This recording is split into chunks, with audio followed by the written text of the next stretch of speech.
నమస్తే ఫ్రెండ్స్, ఎలా ఉన్నారు? బాగున్నారు అనుకుంటున్నాను. అందరు హ్యాపీగా సంతోషంగా ఉండాలని కోరుకుంటూ వీడియో స్టార్ట్ చేస్తున్నాండి. వెదర్ చూసారా ఎంత అద్భుతంగా ఉందో.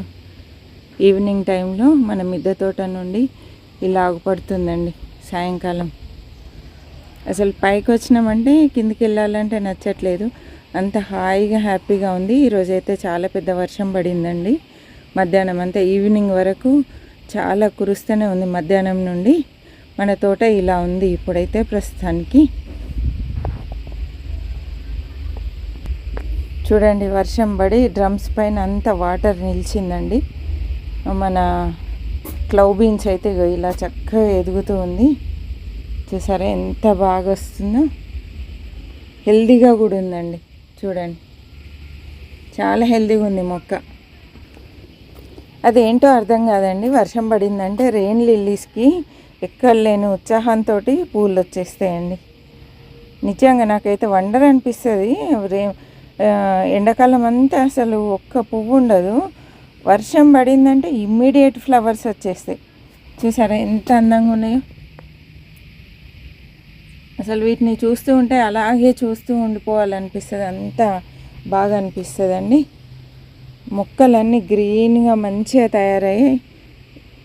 చూడండి, ఇది మల్బరీ. ఇక సమ్మర్లో ఇట్లా ఉన్న చెట్టు ఇప్పుడు వర్షాలు పడగానే ఇట్లా అయిపోయింది. ఎంత బాగా అయింది చూసారా.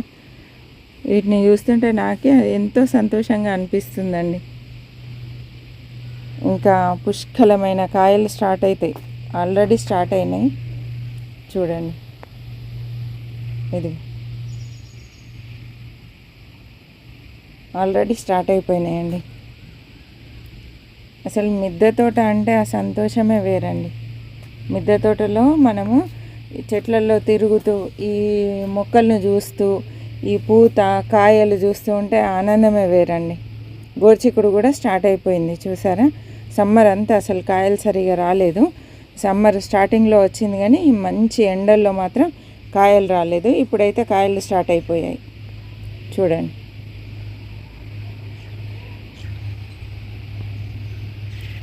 కలర్ చూసారా, మొక్కల కలర్. పక్షుల అరుపులు వినండి, ఎంత హ్యాపీగా ఉందంటే నాకైతే అంత సంతోషం అనిపిస్తుంది. మనం నాటుపెట్టిన నారంతా నాటుకుందండి. ఇది చెట్టు చిక్కుడు మొగ్గు వచ్చేసింది. మొక్కలన్నీ గ్రీన్గా మంచిగా తయారయ్యాయి. ఇక్కడ బెండ మొక్కలు పాతవి ప్రూన్ చేశాను, మళ్ళీ కొత్తగా పూత స్టార్ట్ అయిందండి. మనం కట్ చేస్తే పక్క నుండి పిలకలు వచ్చేసి చక్కగా మళ్ళీ కాయలు స్టార్ట్ అవుతాయి. ఇక్కడ చూడండి, గోర్చిక్కుడు మొగ్గలు ఎట్లా వచ్చాయి చూడండి. చూసారా, గోర్చిక్కుడు, అలసంత, కూర బొబ్బర, అలసంత అంటారు, అవన్నీ వేసుకోవచ్చండి ఇప్పుడు సీజన్.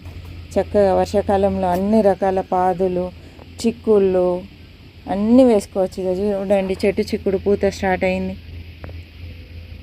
చాలామంది ఇది అడిగారు, అంటే వైట్ పూత చూసాం కానీ మీది వైలెట్ కలర్లో వస్తుంది ఆంటీ, ఈ సీడ్స్ ఎక్కడ తెచ్చారని లాస్ట్ ఇయర్ చాలామంది అడిగారండి. ఇవైతే అనుకోకుండా మనకు వచ్చిన సీడ్. దీన్నే డెవలప్ చేస్తున్నాను, ఈ సీడ్ పోకుండా కాపాడుతున్నా అండి. ఒక్కసారి మనకు నచ్చిన వెరైటీ ఏదైనా మన మిద్దె తోటలోకి వచ్చిందంటే దాంట్లో నుండే మనం దాన్ని సీడ్గా తయారు చేసుకోవాలి. మళ్ళీ నెక్స్ట్ మనకు చక్కగా సీడ్స్ ఉండిపోతాయి. ఈ గోర్చిక్కుడు కూడా అంతే అండి.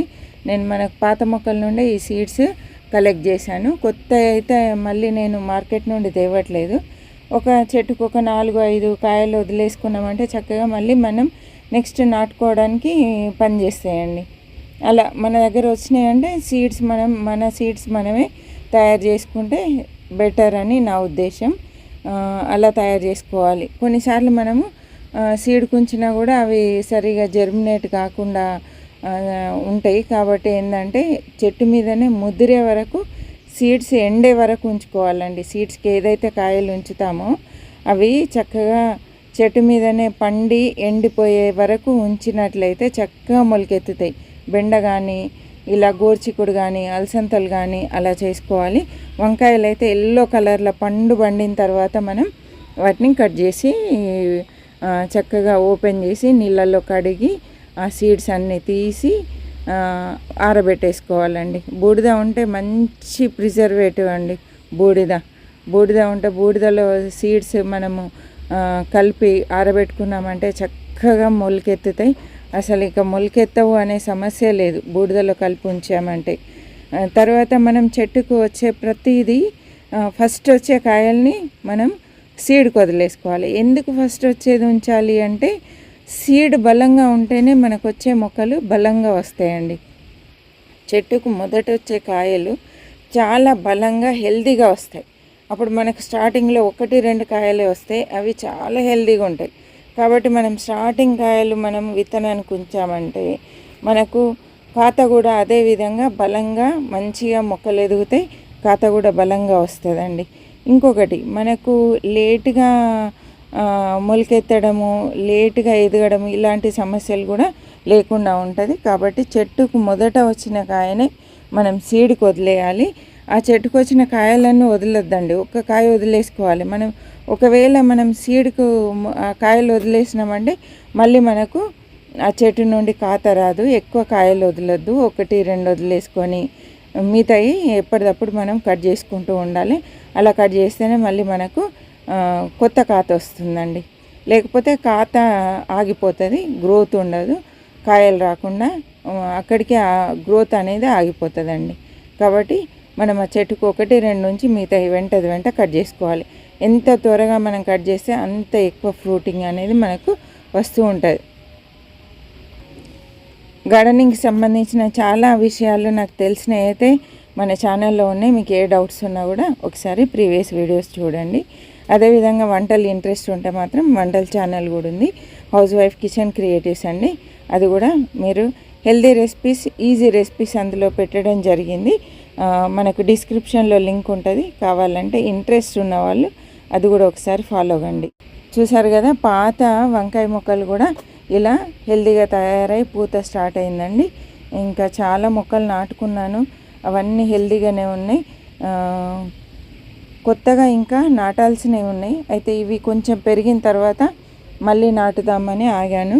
ఇప్పుడు వర్షాలు మంచిగా కురుస్తున్నాయండి. ఇక్కడ మాకు కరీంనగర్లో అయితే మంచిగా వర్షాలు పడుతున్నాయి. కాబట్టి ఏంటంటే ఎరువులు కూడా మనం కొంచెం స్లో రిలీజ్ ఫెర్టిలైజర్స్ ఇస్తే మొక్కలు మంచిగా తయారవుతాయండి.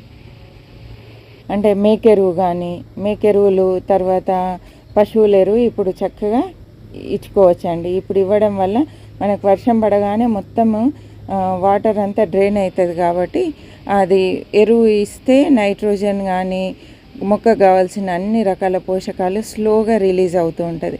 అంటే వర్షానికి నానుతూ మొక్కలకు కావాల్సింది అవి తీసుకుంటూ ఉంటాయి. మనం ఒకసారి ఇచ్చినామంటే అది కనీసం మనకి 1-2 months వరకు మనకు పోషకాలు ఇస్తూనే ఉంటుందండి. కాబట్టి ఎవ్రీ 15 days 1 monthకి ఒకసారి ఏదో ఒక అంటే లిక్విడ్ పోషకాలు కాకుండా కొంచెం స్లో రిలీజ్ ఫెర్టిలైజర్స్ మనం ఇచ్చుకోవాలి. ఇవైతే కొంచెం టిప్స్ ఫాలో అయ్యామనుకోండి మన తోటలు అద్భుతంగా ఉంటాయి. చీడపీడలు రాకుండా కూడా నివారించుకోవచ్చు. ఎవ్రీ 1 weekకి కొంచెం వర్షం తగ్గింది, ఈరోజు కొంచెం వర్షం లేదు అనిపించిందంటే వెంటనే మనం ఏదో ఒక లిక్విడ్ మనం స్ప్రే చేసేసుకోవాలండి. పురుగు ఉన్నా లేకపోయినా స్ప్రే చేయాలి. ముఖ్యంగా గుర్తుంచుకోవాల్సింది పురుగు వచ్చిన తర్వాత నివారణ కాదండి, రాకుండానే జాగ్రత్త పడాలి. అది మనం గుర్తుపెట్టుకోవాల్సిన విషయం. కాబట్టి ఏమున్నా లేకున్నా నీమ్ ఆయిల్ కానీ, ఏవైనా కషాయాలు కానీ, తర్వాత వెల్లుల్లి రసం కానీ, అల్లం రసం కానీ, పచ్చిమిర్చి రసం కానీ, ఇలా ఏదో ఒక కషాయాలు మనం స్ప్రే చేసుకోవాలి. పుల్ల మజ్జిగ ఇలా మార్చి మనం స్ప్రే చేసుకుంటే మొక్కలు కూడా చాలా హెల్తీగా పెరుగుతాయండి. వర్షాలకు పెరగడమే కాకుండా పెస్ట్ ఒకటి సమస్య ఉంటుంది కాబట్టి అది మనం దృష్టిలో పెట్టుకొని చక్కగా మొక్కలు ఎదిగే విధంగా మనం జాగ్రత్త పడాలి. అసలు నా తోట అవుతుందా కాదు, నేను తోట పెంచగలనా, ఇవన్నీ పక్కన పెట్టాలండి. స్టార్టింగ్ కొన్ని కుండీలతో మనం స్టార్ట్ చేసుకోవాలి. మనకు అవే మనకి ఎంకరేజ్మెంట్ని ఇస్తాయి. అంటే ఆ మొక్కలు హెల్తీగా ఎదుగుతూ ఉంటే మనకు సంతోషానికి మనం స్టార్ట్ చేస్తూ ఉంటాం. ఒకేసారి మన టెర్రస్ ఎంత ఉందో అంత మొత్తంగా పెద్ద మొత్తంలో మనం స్టార్ట్ చేసుకోవద్దండి, స్లోగా స్టార్ట్ చేసుకోవాలి. ఫస్ట్ ఒక 10 కుండీలు పెట్టుకోండి, లేదా 10 బ్లాక్ టబ్స్ పెట్టుకోండి. అవి ఎదిగిన తర్వాత మళ్ళీ కొన్ని యాడ్ చేసుకుంటూ వెళ్ళండి. నేనైతే అలాగే చేశానండి, ఒకేసారి చేసింది అయితే కాదు, స్లోగా నేను తోటను డెవలప్ చేశాను.